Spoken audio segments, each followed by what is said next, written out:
పరలోకం ఉంది అని టైం ట్రావెల్ నిరూపిస్తుందా?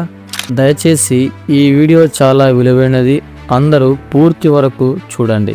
టైం ట్రావెల్ ద్వారా మనము గతానికి కానివ్వండి లేదా భవిష్యత్తుకు కానివ్వండి వెళ్ళడానికి వీలు పడుతుంది అని సైంటిస్టులు చెబుతున్నారు. మొదటిగా టైం ట్రావెల్ ఎలా పనిచేస్తుందో అన్నది తెలుసుకుందాం. ఉదాహరణకు కొందరు సైంటిస్టులు 2027వ సంవత్సరంలో చంద్రుని మీద నుండి సెకండుకు 3 లక్షల కిలోమీటర్ల వేగంతో భూమికి చేరుకున్నారు అని అనుకోండి. అంటే చిటుక వేసే లోపల చంద్రుని మీద నుండి భూమి మీదకు వస్తే వారికి మనుషులు కనబడరు. వారు డైనోసార్స్ని చూస్తారు, వారు అడవి మృగాలను చూస్తారు, మనుషులు వారికి కనబడరు. ఎందుకంటే వారు కాంతి వేగం కన్నా మరీ ఎక్కువ స్పీడ్గా వారు ప్రయాణించారు.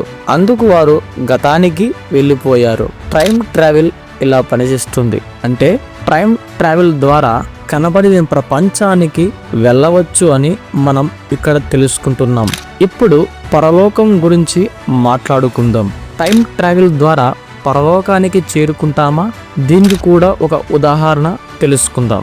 మొదటగా మీరు తెలుసుకోవలసిన విషయం, పరలోకం అన్నది ఆత్మకు సంబంధించినది, దేవునికి సంబంధించినది.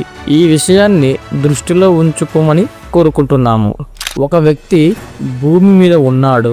ఆ వ్యక్తికి అనారోగ్యం వచ్చి మరణించడం జరిగింది. ఇప్పుడు ఆ వ్యక్తిలో ఉండే ఆత్మ బయటకు వచ్చింది. ఆత్మ కొన్ని కోట్ల కిలోమీటర్ల వేగం వెళ్ళగలదు.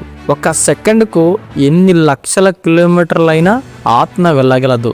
భూమిపై నుండి ఆత్మ మన సౌర కుటుంబానికి, మిల్కీవే గెలాక్సీని, లక్షల కోట్ల గెలాక్సీలను, విశ్వం అంచును సెకండ్కు వెళ్ళగలదు మన ఆత్మ. అప్పుడు ఆత్మ కూడా టైం ట్రావెల్ చేస్తుంది అని మనకు అర్థమవుతుంది. అంటే ఆత్మ కనపడని ప్రపంచానికి, కనపడని వేరే సృష్టికి వెళ్ళగలదు అని మనకు తెలుస్తుంది. ఆ కనపడని సృష్టి, ఆ కనపడని ప్రపంచం ఏదో కాదు, అది పరలోకం. కనబడని ఆ ప్రపంచానికి ఆ సైంటిస్టులు వెళ్ళడం ఎంత వాస్తవమో, ఆత్మ కూడా కనపడని పరలోకానికే వెళ్ళడం అంతే వాస్తవం. ఇది ఈరోజు అద్భుతమైన టాపిక్ ఫ్రెండ్స్. ఈ యొక్క టాపిక్ నచ్చినట్లయితే మా యొక్క యూట్యూబ్ ఛానల్ని సబ్స్క్రైబ్ చేసుకోండి. ఇలాంటి మరిన్ని అద్భుతమైన వీడియోస్ మీ ముందుకు వస్తూ ఉంటాయి. అంతవరకు దేవుని కృప మీకు తోడే ఉండును గాక. ఆమేన్.